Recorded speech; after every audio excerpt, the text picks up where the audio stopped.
अस्सलाम वालेकुम। Hope all of you are doing very well.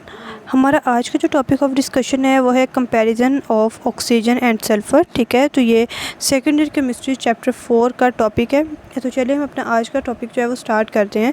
तो जब हम कंपैरिजन की बात कर रहे हैं तो इसमें हम दो तरह की बातें करेंगे। एक तो ये है कि हम देखेंगे कि फास्फोरस सल्फ़र और ऑक्सीजन में जो है वो क्या सिमिलरिटीज़ हैं। दूसरे नंबर पे हम ये देखेंगे कि इन दोनों का डिफरेंस क्या है। ठीक है, तो सबसे पहले जो है वो हम इसकी सिमिलरिटीज़ के हवाले से बात कर लेते हैं कि ऑक्सीजन और सल्फ़र दोनों जो हैं इनकी आउटर जो इलेक्ट्रॉनिक कन्फिग्रेशन होती है वो NH2N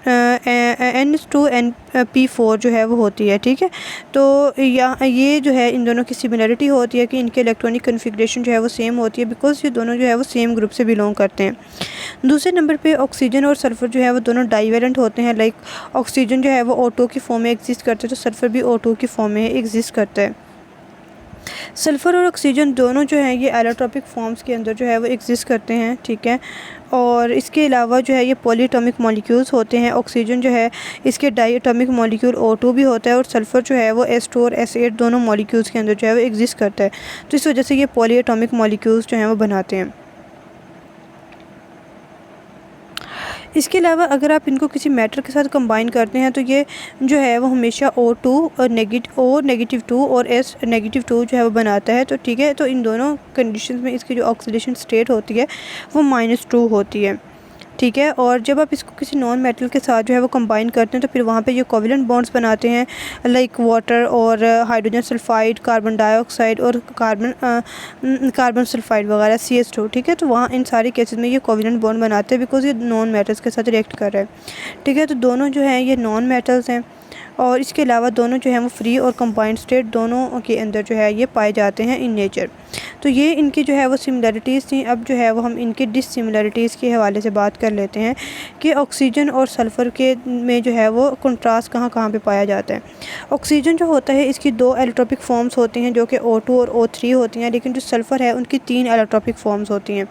एक होती है रोम्बिक, दूसरी मोनोक्लिनिक और एक होती है प्लास्टिक। ठीक है, इसी तरह जो है ऑक्सीजन जो है ये ऑर्डिनरी टेम्परेचर के ऊपर गैसियस फॉर्म में एग्जिस्ट करता है, लेकिन जो सल्फ़र होता है वो ऑर्डिनरी टेम्परेचर पे सॉलिड्स की फॉर्म में एग्जिस्ट करता है।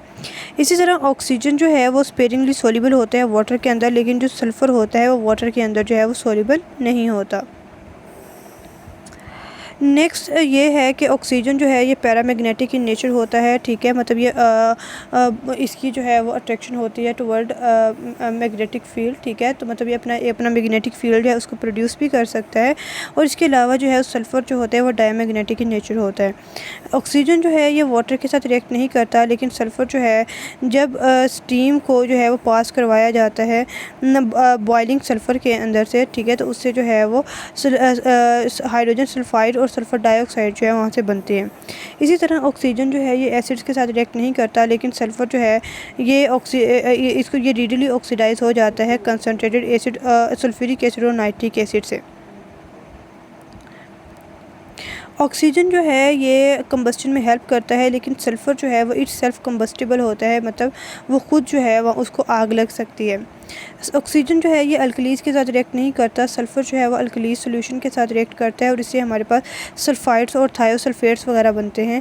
ऑक्सीजन जो है ये हमेशा -2 ऑक्सीडेशन स्टेट के अंदर अवेलेबल होता है, लेकिन सल्फ़र जो है वो -2 +2 +4 +6 फॉर्म के अंदर, हर तरह की फॉर्म के अंदर जो है ये एग्जिस्ट करता है। तो ये जो है वो इनकी कुछ डिससिमिलरिटीज़ थी, कुछ सिमिलरिटीज़ थी। ठीक है, तो आई होप कि आपको जो है ये समझ आ गई होंगी। अगर आपको कहीं से कोई क्वेश्चन हो तो आप कमेंट सेक्शन में पूछ सकते हैं। अल्लाह हाफ़िज़।